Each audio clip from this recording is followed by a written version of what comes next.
Tersenyum pada alam pertanda kau cinta, benci pada alam pertanda kau menderita. Biarlah cinta terus hidup dalam diri kita.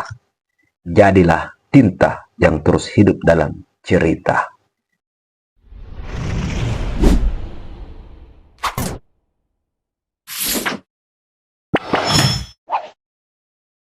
Assalamualaikum warahmatullahi wabarakatuh. Salam sejahtera untuk kita semua bosku.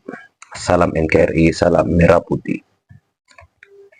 Ya, seperti apa yang tertera pada judul, ada momen di mana Rocky Gerung menceritakan kisah seorang raja yang menganggap dirinya sebagai wakil Tuhan, dan ternyata berakhir naas karena sang raja tersebut dipenggal lehernya, penggal kepalanya oleh rakyatnya sendiri. Nah, sejarah itulah yang saya lihat membuat Irma Suryani Caniago itu kemudian terbungkam, tak berkutik.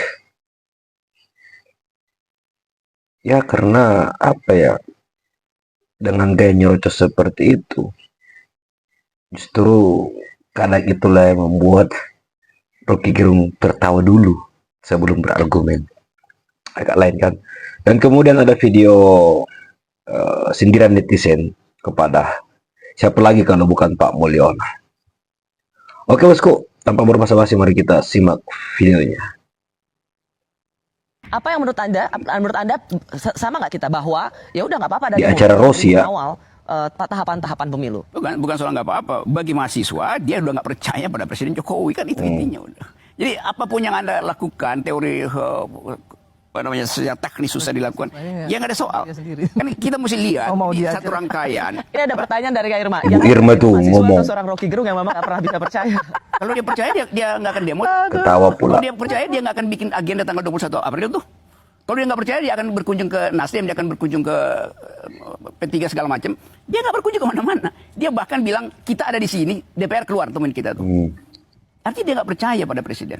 Ade Armando itu kan bukan Ade Armando, bukan tubuh Ade Armando yang digebuk, tapi tubuh politik Presiden. Kebetulan Ade Armando itu hanyalah kalimat dari sebuah teks yang bunyinya arogansi kekuasaan, itu aja.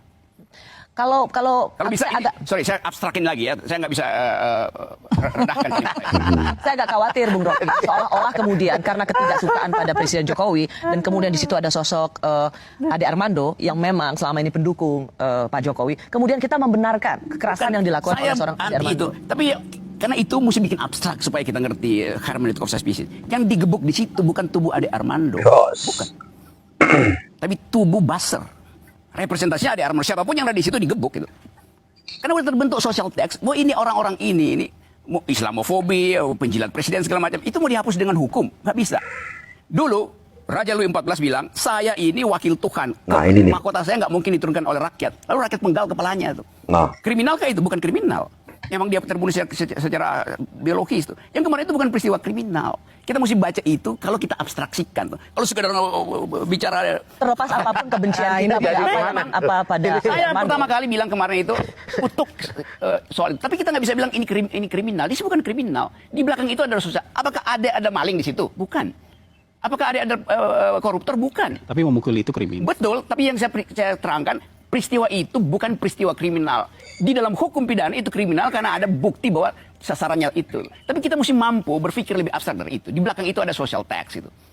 Nah inilah saya bilang tadi bodoh ini. Ini yang saya bilang dungu ini yang ini tadi. Dia membolak-balikkan kalimat. Sisa itu yang bisa diucap ini sama Mama ini. Persuasi orang agar orang percaya dengan omongannya dia. Jangan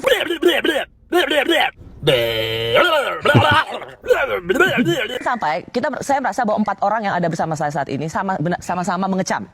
Ya pastilah. Mengutuk tindakan kriminal itu jelas. Terus nyaris menelanjangi seorang Ade Armando itu jauh dari. Oke, kalau kriminal apa yang dilakukan oleh Ade Armando sehingga dia ditonjok? Nah, yang menjadi pertanyaan kita sama-sama mengecam itu. Jangan sampai kebencian sebesar apapun pada seseorang, maka kita membenarkan kekerasan yang dilakukan. Itu dulu Bang Rocky. Itu mau wisdom dari dulu begitu, tapi itu kan pura-pura kita ngomong gitu kan. Seolah-olah di belakangnya nggak ada political tax, nggak ada social tax. Kan itu intinya. Ini dibolak-balik terus nih Rossi. Ini nggak usah lah. Udahlah dia nggak usah suruh ngomong itu lagi. Intinya dia membenarkan apa yang perlakuan yang digebukin itu, dia membenarkan itu. lemes banget, lagi sakit ya. Sindiran untuk Gimana nggak sakit? pengikut Mulyono nih, Saya termasuk nggak tahu apa-apa. Irman kayaknya. Diwariskan hutang sama si Mulyono, sedangkan anaknya diwariskan kekuasaan.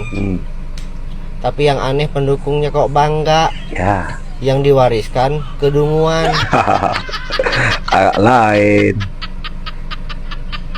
Ada mantan presiden yang baru demisioner dari jabatannya. Siapa tuh, Bang? Dialog di kampus, berdebat dengan mahasiswa akademisi, malah buka jastip, jadi pilkada, belum lagi jadi juru kampanye. Ini gimana sih konsepnya? Siapa lagi kalau bukan Joko Widodo dengan segala rasa culasnya. Terus lo nanya, Bang, emang mantan presiden gak boleh kampanye? Boleh. Boleh-boleh aja, kan udah jadi warga sipil juga. Jangan kan saat jadi mantan presiden, lagi jadi presiden aja, buat Jokowi mas semua boleh dah, atur aja atur, ganti aturannya. Cara terbaik menghukum Jokowi dengan segala pelanggaran dan juga kecacatan demokrasi, 18 dosa Jokowi. ketamakan kekuasaan yang dia lakukan, cara terbaik menghukumnya adalah jangan pilih kepala daerah yang di-endorse oleh Joko Widodo. Ya, Sederhana, singkat, padat. Kita ambil dua contoh endorsement Jokowi kepada calon kepala daerah, yaitu Lutfi di Jateng dan juga Ridwan Kamil di Jakarta. Lo tau nggak? Dua dukungan Jokowi ini itu seperti memvalidasi kalau ternyata saat jadi presiden, ya memang Jokowi itu ikut cawe-cawe. Contohnya di Jawa Tengah. Jawa Tengah itu bahkan awalnya harusnya yang maju itu adalah Kaesang, tapi kan MK gagalkan skenario itu. Yang kedua, sebenarnya Gerindra pengennya ngusung Sudaryono, tapi Jokowi ini ngelobi-lobi.